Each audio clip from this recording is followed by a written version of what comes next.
مور ما درنا حلوة الحطب نروحو نديرو حلوة حبة الكاوكاو بالكراميل مع افضل مشروب شتوي تقدروا تجربوا. مانيش نزيد عليكم لي عشاق الكاوكاو، افضل حلوة تقدروا تجربوها بالكراميل بواحد لاباط مقرمشه خفيفه، ودرت لكم افضل مشروب ساخن لهاد الشتاء. وصفات سهلين مهلين وبناتهم كالعاده الهبال تاع الدنيا. الحاجه الاولى اللي نديروها في ريسيبيون درت 250 غرام تاع المارغرين، كاس الا ربع تاع السكر البني تقدروا تعوضوه بالسكر الابيض عادي، نص كاس تاع سكر كلاص، نغربلو ونخلط كلش بالباطيو حتى نحصل على هذا القوام الكريمي. نزيد عليهم زوج حبات تاع البيض يكونوا صغار، مغرف صغيره تاع لافاني ليكيد، قرصه تاع الملح، ونخلط كلش مليح بهذه الطريقه.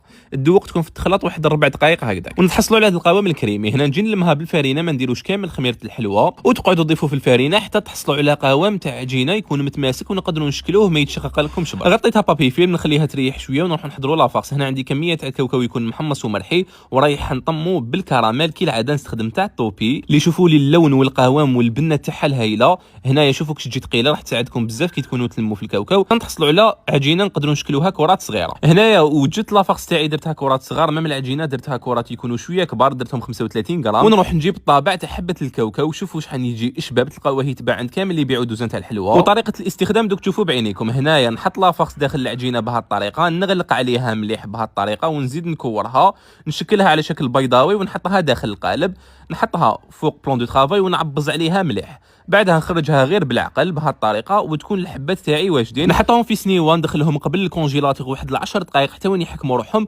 وندخلهم يطيبوا في فرن مسخن من قبل على 180 درجه. كي يطيبوا من التحت شعلوا عليهم من الفوق يحمروا شويه برك، والحلوه تكون واجده خفيفه مقرمشه، لازم تجربوها. بالنسبه للمشروب الشتوي حنديروا بالتمر. هنا عندي 12 حبه تاع التمر اللي كنت نحيت لها العظم، ندير عليها كاس تاع حليب يكون سخون مليح، نخليهم في الحليب هذا 5 دقائق، ونجي نحط هذا الخليط في البلاندور.